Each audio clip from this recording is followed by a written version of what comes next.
माता रानी भटियाणी। कई वर्ष पूर्व की बात है। मालानी राज्य के जसोलगढ़ में राव कल्याण मल जी राज करते थे। राव कल्याण मल जी की रानी का नाम था रानी देवी। राव कल्याण मल जी और रानी देवड़ी के कोई संतान नहीं थी। राव कल्याण मल जी हमेशा संतान नहीं होने की वजह से उदास और दुखी रहते थे। एक दिन रानी देवड़ी ने राव कल्याण मल जी से कहा, महाराज, आपके बाद आपका वंश कौन चलाएगा?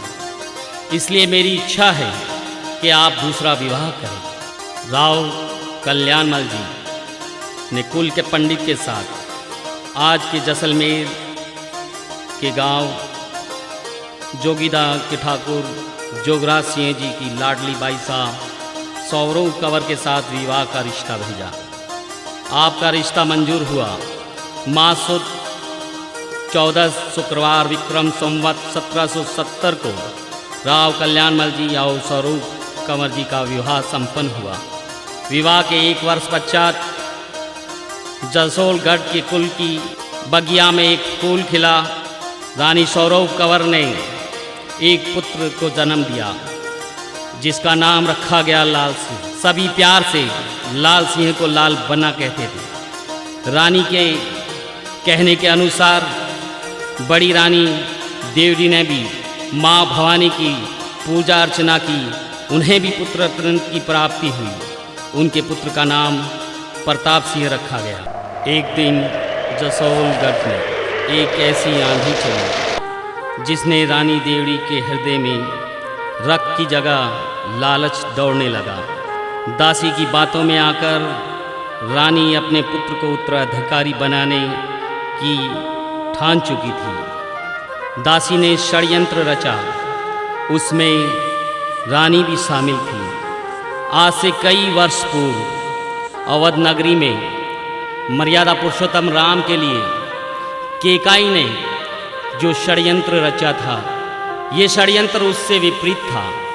मर्यादा पुरुषोत्तम राम के लिए वो षड्यंत्र 14 वर्ष का वनवास था, लेकिन लाल बना के लिए ये षड्यंत्र स्वर्गवास था। काजनी तीज का वो पावन पर्व आया।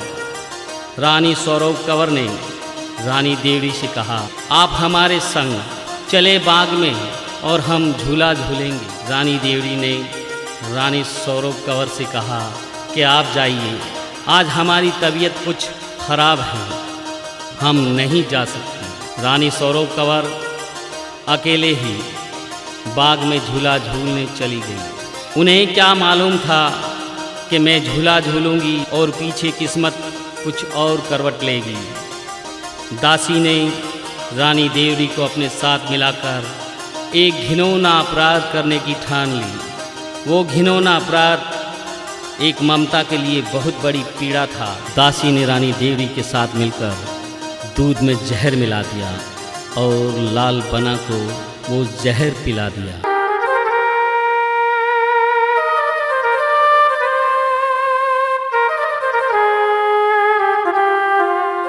रानी सौरव कंवर झूला झूलते यकायक रुक गई। उनके दिल में ख्याल आया, एक माँ की पीड़ा अंगड़ाई लेने लगी।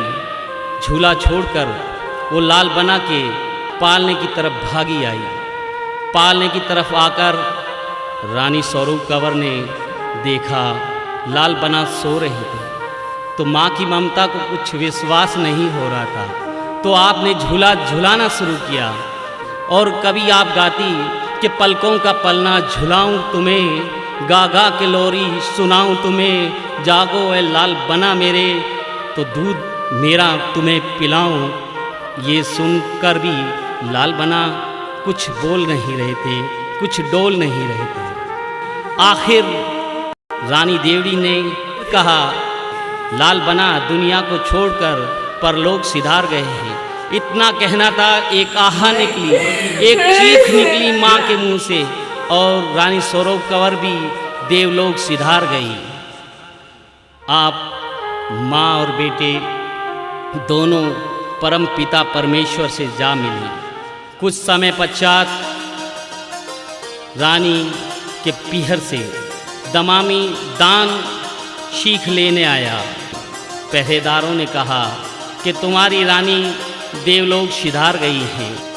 तो दमामी ने कुछ और बातें उन्हें कहने की ज़रूरत की, तो पहरेदारों ने दमामी को धक्के मारकर महल से निकाल दिया और कहा कि अगर तुम्हें दान सीख लेना है तो जाओ, शमशान में तुम्हारी बाईसा सोए हुए हैं, वहीं से ले लो। दमामी रोता चीखता शमशान की तरफ बढ़ा। तेज आंधी चलने लगी और उन्हीं आंधियों के बीच में दीप प्रज्वलित हुए। देखते ही देखते सामने रानी सौरव कंवर हाजिर हो गई। तो आपके हाथ में चुनरी और सावा था।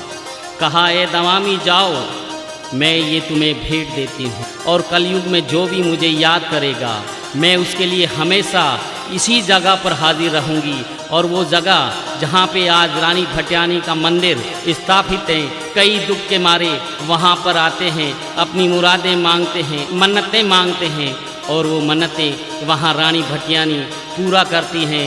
आज का कलयुग उन्हें सत सत नमन करता है। इस देवी को हम सब सत सत नमन करते हैं, जिसका अवतार हमारा कल्याण है। जय माँ जी शाह।